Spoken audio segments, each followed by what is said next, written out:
오늘은 우리가 느헤미야 첫 번째 시간으로 하나님의 위로라는 제목으로 같이 말씀을 나누도록 하겠습니다.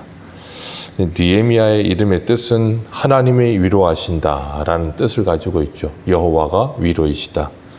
이름의 뜻이 참 좋습니다. 우리들도 하나님의 위로하심을 받고 다른 이들을 위로하는 그런 위로의 사람 되시기를 주님의 이름으로 축복합니다. 하나님께서 이사야에게도 이사야 40장 1절을 보면 너는 위로하라, 내 백성을 위로하라 그러시면서 예루살렘의 마음에 닿도록 말하며 외치라 그러셨어요. 너희들의 복역의 때가 끝났다. 너희들은 이제 그 모든 복역의 때를 끝내고 너희들은 자유를 얻으며 이 땅에서 해방이 되어 하나님이 약속하신 그 땅으로 돌아가게 될 것이다. 그것이 위로가 될 것이라 그렇게 말씀하셨어요. 오늘 느헤미야도 이스라엘에게 하나님께서 위로를 주시기 위해서 느헤미야를 보내주시는 겁니다. 느헤미야는 에스라와 그리고 학개, 스가랴와 말라기 시대, 그러니까 바벨론 포로에서 돌아오고 난 후에 사역했던 선지자들과 함께했던 선지자입니다. 하나님께서 남유다를 하나님을 떠나 우상 숭배함으로 그들을 치실 때 세 차례에 걸쳐서 남유다를 무너뜨리셨습니다. 예레미야를 통해서 40년 동안이나 말씀을 전하셨고 그 40년 말씀을 전하시는 가운데 BC 605년에 하나님께서 1차로 공격하게 하셔서 다니엘이 포로로 끌려갑니다. 그리고 2차로 한 7년 8년 정도 지나서 2차로 공격했을 때는 에스겔이 잡혀갑니다. 그리고 난 후에 이제 586년에 3차로 공격할 때는 시드기야 왕 때 시드기야 왕의 아들들이 죽고 두 눈 뽑히고 이제 바벨론에 끌려가서 비참하게 남유다가 멸망해요. 그렇게 하나님께서는 마지막까지 기회를 주셨지만 이스라엘은 하나님께서 세 차례나 걸쳐서 그들을 치셨는데도 깨닫지 못하고 하나님께 돌아오질 않죠. 결국은 나라가 멸망합니다. 그리고 바벨론 70년 포로 생활이 끝나고 난 후에 하나님께서 이스라엘을 다시금 회복시키실 때 그 회복을 하나님께서 주실 때도 세 차례에 걸쳐서 회복을 주십니다. 첫 번째로 돌아왔던 게 수룹바벨과 예수아예요. 그 수룹바벨과 예수아가 돌아와서 한 일이 뭐냐면 성전을 건축합니다. 수룹바벨 성전을 건축하죠. 우리 수룹바벨 성전을 건축하다가 중간에 멈췄어요. 르훔과 심세가 방해하니까 16년 동안이나 성전이 건축되지 않고 멈춰서 있어요. 그때 학개 스가랴를 보내서 하나님께서 다시 성전을 건축하게 하셨고, 그리고 난 후에 이제 돌아온 게 누구냐면 학사 에스라예요. 학사 에스가 돌아와서 이제 하나님의 말씀을 연구하고 그 말씀을 전하며 백성들로 하여금 신앙으로 개혁이 일어나게 하죠. 그리고 난 후에 3차로 돌아오는 게 느헤미야입니다. 느헤미야가 돌아와서 이제 무너진 성 이제 보수하고 그 다음에 성벽을 52일 만에 짓게 되어져요. 그것을 통해서 하나님께서 이 예루살렘의 회복을 어떻게 주시는지를 우리에게 보여주시는데, 이 느헤미야 오늘 1절을 보면 이 아닥사스다 왕이 나옵니다. 이 페르시아 5대 왕인데 그 5대 왕의 11절을 보면 술 맡은 관원장이었다 그랬어요. 술 맡은 관원이었다. 당시에는 뭐 우리나라도 그렇지만 뭔가 국제 정세가 혼란스럽고 그리고 나라가 안정화되어 있지 않고 왕권이 강화되어 있지 않고 그러다 보면 항상 반역이 많았어요. 그래서 왕이 갈리는 경우가 많았고 그러는 가운데 독살도 많았고 뭐 반역이 일어나는 것도 많았고 여러 가지 방법이 많았는데, 그러다 보니까 왕들은 자신의 측근을 두는 일을 굉장히 꺼려했습니다. 그래서 측근을 두는 것도 많이 두질 않았고 그 측근은 항상 믿을 만한 사람을 둬요. 술관원이라는 건 쉽게 말하면 우리나라의 옛날에 김해상궁처럼 왕 옆에서 술을 관원하고 이렇게 술 따르고 술을 먼저 먹어보고 독이 있는지 없는지 확인하고 그런 일을 하는 사람이에요. 그러니까 항상 왕 옆에 있죠. 그러니까 왕하고 얼마나 친하겠어요. 느헤미야는 그런 이 바벨론 시대의 그런 어떤 영광을 누리고 그리고 이 페르시아 때에도 엄청난 영광을 누리고 있던 사람이었던 것 같아요. 그리고 이 사람은 출애굽 2세대입니다. 70년이 지났기 때문에 분명히 출애굽 1세대는 아니란 말이에요. 그러면 출애굽 2세대의 사람, 외형은 이스라엘이지만 이 뭐 언어나 아니면 여러 가지 문화나 그런 것들은 이미 이 바벨론 문화와 그리고 페르시아의 문화에 굉장히 젖어 있는 사람이에요. 우리도 그렇잖아요. 제1교포나 재미교포인 사람들 보면 교포 2세들은 이 교포 3세까지 가기도 전에 2세만 돼도 사람들이 거의 언어 자체가 이제 미국어로 바뀌고 일본어로 바뀝니다. 그러면서도 이제 깨어있는 의식 있는 부모들은 자녀들에게 모국어를 가르치고 그리고 모국의 역사나 아니면 문화를 가르치는 경우도 있죠. 이 이스라엘 백성들은 우리 깨어있는 이 어떤 이민 가정의 사람들보다도 더 굉장히 강했어요. 뭐가 강했냐면 신앙을 전수하는 일이 강했습니다. 그래서 그들이 어디에 나가 있든지 어느 나라에 살든지 자신들의 모국어와 함께 이 성경, 자신들의 신앙의 역사를 가르치는 일을 굉장히 강조했어요. 그러다 보니까 느헤미야도 당연히 그 부모 세대로부터 하나님의 말씀을 배웠을 것이고 그 나라에 대한 관심과 사모함이 굉장했을 거예요. 그러는 가운데 느헤미야가 고향 생각이 나는 거예요. 고향 생각을 하고 있는 가운데 오늘 본문에 보니까 2절 말씀 같이 한번 읽겠습니다. 2절입니다. 시작.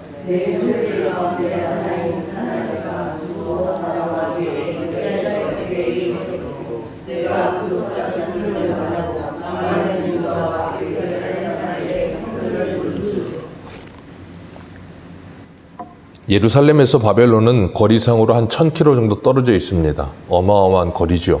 그런데 느헤미야는 그곳에서 아닥사스다 왕의 술관원으로 살고 있으면서도 그냥 거기에서 자신이 가지고 있는 직업을 가지고 살면 편안해요. 술관원으로서 왕의 측근으로 살면 얼마나 잘 살겠습니까? 그런데 느헤미야는 자신의 고향에 대한 생각을 가지고 고향에서 돌아오는 형제 하나님이 그 사람을 통해서 예루살렘이 지금 형편이 어떤지를 물었다는 거예요. 그리고 그 소식을 듣는데 3절에 보니까 그 소식이 어때요? 그들이 내게 이르되 사로잡힘을 면하고 남아있는 자들이 그 지방 거기에서 큰 환난을 당하고 능욕을 받으며 예루살렘 성은 허물어지고 성문이 불탔다 하는지라. 지금 예루살렘의 상황이 좋지 않은 거예요. 성벽은 이미 불타버렸고 다 무너져 내렸으며 성도 어느 정도 무너져 내리고 회파됐다는 것을 듣는 거예요. 이런 마음을 들을 때 예레미야의 마음에 어떤 마음이 들겠어요? 곧바로 4절에 보니까 이 말을 듣고 앉아서 울고 수일 동안 슬퍼하며 하늘의 하나님 앞에 뭐 했어요? 금식하며 기도하였다. 왜 금식하며 기도했겠어요? 이유는 딱 하나입니다. 예루살렘의 소식을 듣고 난 후에 곧바로 예레미야의 마음에 하나님의 마음이 임했기 때문에 그래요. 예루살렘을 생각하는 그 마음이 있었고 그런 안타까운 현실이라는 말을 들으면서 예레미야가 주님의 마음이 임하고 난 후에 그것이 긍휼히 여기는 마음이 들려지기 시작하는 거예요.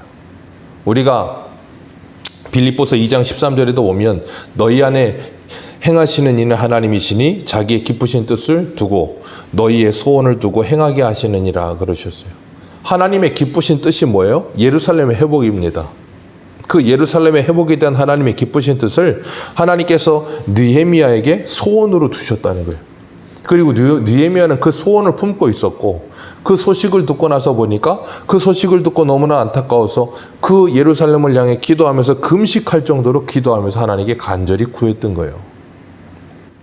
우리들도 이 느헤미야와 같이 하나님께서 우리들에게 하나님의 마음을 부으실 때 우리에게 관심이 가는 곳, 우리에게 소원을 품게 되는 곳, 그것을 향해서 기도하게 되는 은혜가 있게 되기를 주님의 이름으로 축복합니다. 하나님께서 그런 마음을 우리에게 부으시는 거예요. 그래서 우리가 그런 마음이 임하면 정말 하나님의 마음을 품고 기도합니다. 예루살렘에 가까운 곳 아니면 예루살렘 안에도 분명히 오늘 본문의 2절에 말씀하고 있는 것처럼 그곳에 바벨론 포로에서 돌아온 사람들이 있었다고요. 여호수아 그리고 이 스룹바벨 그리고 2차로 돌아왔던 에스라도 있었고요. 다른 하나님의 사람들도 분명히 있었을 거예요. 그런데 1000km나 떨어진 이 바벨론에 살고 있는 느헤미야에게 하나님께서 그 마음이 임하도록 부어주시는 거예요. 우리들도 이 대한민국을 살고 있지만 분명히 이 대한민국에서 하나님께서 우리가 생활하고 있지만 저 어디나 동남아나 아니면 저 아프리카 아니면 저 우리 지구 반대편에 있는 나라를 품고 기도하게 하시는 분들이 계세요. 그래서 하나님께서 그런 마음을 주실 때 그들은 그 마음을 품고 뭐예요? 복음을 들고 그리로 나가는 거예요. 그리고 거기 가서 하나님의 복음을 전합니다. 그래서 지금도 수많은 선교사들이 타지에 나가서 사역하고 있어요. 왜요? 그 나라를 품게 하시고 거기에 이 마음이 계속해서 쏠리게 하시기 때문에 그런 거거든요. 하나님께서 우리들에게도 하나님의 마음을 부어주시고 그 마음을 품고 기도하는 거예요. 이 나라를 바라볼 때 많은 사람들이 이 나라를 바라보면서 막 손가락질하고 안 좋은 말을 많이 합니다. 그러나 적어도 기독교인이라면, 하나님을 믿는 사람들이고 하나님의 마음이 부어진 사람이라면 이 나라를 보며 손가락질할 것이 아니라 이제는 그 손을 모아 하나님께 기도해야 돼요. 느헤미야와 같이 이 나라의 안타까운 현실을 보면서 정말 하나님의 마음을 품고 금식이라도 하면서 하나님께 기도할 수 있어야 돼요. 정말 우리나라의 기독교인들만큼이라도 이 느헤미야의 마음을 품고 정말 이 나라를 위해서, 나라를 걱정하는 사람이 얼마나 많습니까? 근데 걱정하는 말 끝은 거의 대부분이 다 안 좋은 말들이에요. 그게 아니라 하나님께 이 나라를 맡겨드리고 기도할 수 있는 사람들, 그 사람들이 정말 하나님의 위로자가 될 줄로 믿습니다. 그래서 나라의 안타까운 현실, 그리고 우리 교회의 안타까운 현실, 가정의 안타까운 현실, 하나님께서 그걸 그리스도 예수의 마음을 품고 애통하게 하세요. 그렇기 때문에 내 옆에 있는 형제들의 고통이나 안타까움을 볼 때 우리가 그 고통과 안타까움을 함께 체휼할 수 있고, 그것이 이 신앙의 공동체가 되는 거예요. 우리나라 기독교가 시작되면서부터 100여 년이 지나왔지만 일제시대와 6.25를 지나오면서 우리나라의 신앙인들은 그 일제시대 때 이 나라를 위해서, 그리고 6.25 때 나라를 위해서 얼마나 많이 기도하고 애쓰며 수고했는지 몰라요. 나라가 어려울 때 나라를 위해 애쓰는 마음, 그 애국심, 하나님께서 부어주신 마음이죠. 우리들도 마찬가지입니다. 하나님께서 우리들에게 그런 마음을 부어주실 때 우리는 진정한 이웃사랑을 실천하게 될 줄로 믿습니다. 느헤미야는 안타까운 소식을 듣고 하나님께 기도하면서 뭘 했는가 하면 자신의 나라를 위해 기도합니다. 그 나라를 위해 기도함이라는 게 뭐냐면 자신의 나라에 이 하나님의 말씀을 어기고 떠나 있었던 그 모습들, 그래서 이 5절 말씀부터 읽습니다. 시작. 이르되 하늘의 하나님 여호와 크고 두려우신 하나님이여, 주를 사랑하고 주의 계명을 지키는 자에게 언약을 지키시며 긍휼을 베푸시는 주여 간구하나이다 하면서 예레미야는 기도할 때 뭘 붙들어요? 하나님의 언약을 붙들지요.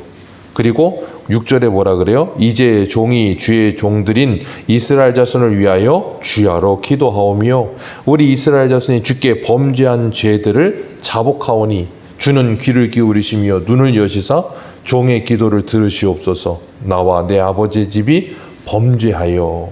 그러면서 7절부터 모세의 명령하신 계명과 율례와 규례를 지키지 아니하였나이다. 우리들도 우리나라의 죄들을 바라보게 될 때, 우리 가정의 안타까운 현실을 바라보게 될 때 하나님께 기도하지요. 그러면서 뭐예요? 하나님, 나의 죄를, 그리고 우리의 죄를 용서하여 주옵소서. 그게 주기도문이잖아요. 하나님께서 우리들에게 그런 마음을 부어주셔서 느헤미야가 나라를 위해 이렇게 기도한 것처럼 우리들도 이런 하나님께 하나님의 말씀을 붙들고 기도할 수 있게 되는 복이 있기를 주님의 이름으로 축복합니다. 하나님께서 9절 말씀에 언약하셨다는 거예요. 하나님의 계명을 지키고 하나님을 찾는 자들에게는 하나님께서 쫓긴 곳이 어디든 그곳에서 하나님의 이름을 두시기로 택한 곳으로 너희들을 다시 회복시켜 준다고 말씀하지 않으셨습니까?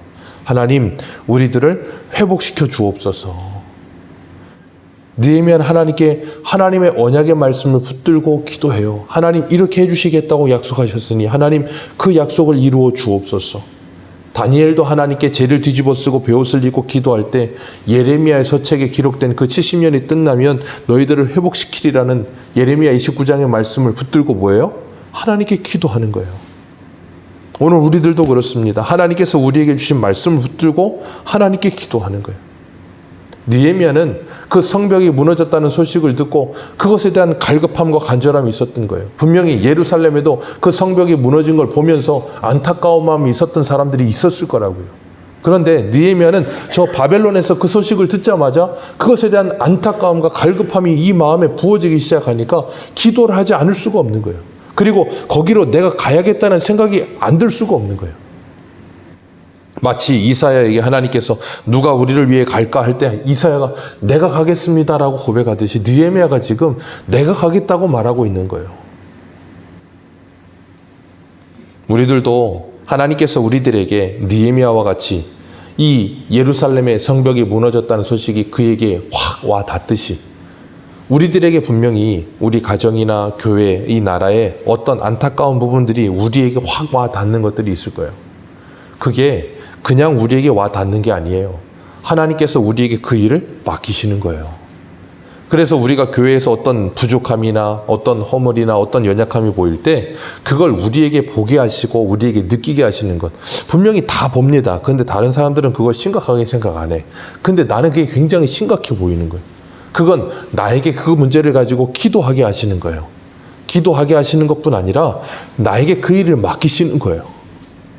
왜 그게 내 눈에만 보이겠습니까? 하나님이 그 일을 나에게 맡기시는 거예요. 그러니까 우리는 그런 게 보일 때 뭐 하는가 하면 이 하나님의 마음이 부어지지 않으면 지적을 합니다. 아, 이건 이렇고 저건 저렇고 그러면서 지적을 하거나 뒤에서 말을 해요. 그건 누구나 다 합니다. 그건 누구나 다 할 수 있어요. 우리나라의 문제 온 국민이 다 합니다. 누구나 다 말은 할 수 있어요. 그런데 그 문제를 가지고 기도하는 사람은 적고요. 그 문제를 해결하기 위해 나서는 사람은 더 적어요. 느헤미야는 그 문제가 보였을 때 하나님께 기도했고요. 그 문제를 해결하기 위해 나선 사람이라니까요. 우리에게도 그런 하나님의 마음이 보여져서 내 가정에 문제가 보일 때 그 문제를 가지고 지적하는 사람이 아니라 그 문제를 해결하기 위해 기도하고 내가 그 문제를 해결하기 위해 우리가 어제 말씀을 나눈 것처럼 내가 그 예수의 마음을 품고 죽어지는 자리에 서 있는 자가 되는 그런 모습이 되기 위해 애를 쓸 때 가정의 변화가 오는 거예요. 교회의 변화도 오는 겁니다. 우리가 잊지 말아야 될 것은 어떤 변화는 우리의 어떤 지적이나 아니면 우리의 어떤 잔소리로 변화가 오지 않아요. 우리의 헌신과 수고와 행함으로 변화가 찾아오는 겁니다. 하나님께서는 오늘도 우리들에게 분명히 가정과 교회와 나라의 문제들이 보여지게 하시는 부분들이 있을 거예요. 그 문제를 붙들고 하나님 앞에 기도하면서 하나님, 우리 가정을, 우리 교회를, 이 나라를 고쳐 주옵소서, 회복하여 주옵소서. 그 마음을 품고 주님께 기도하면서 하나님의 위로를 기다리고 그 위로를 받으며 그리고 우리 주변을 위로하며 회복시키는 하나님의 사람들로 살게 되시기를 주님의 이름으로 축복합니다. 기도하겠습니다.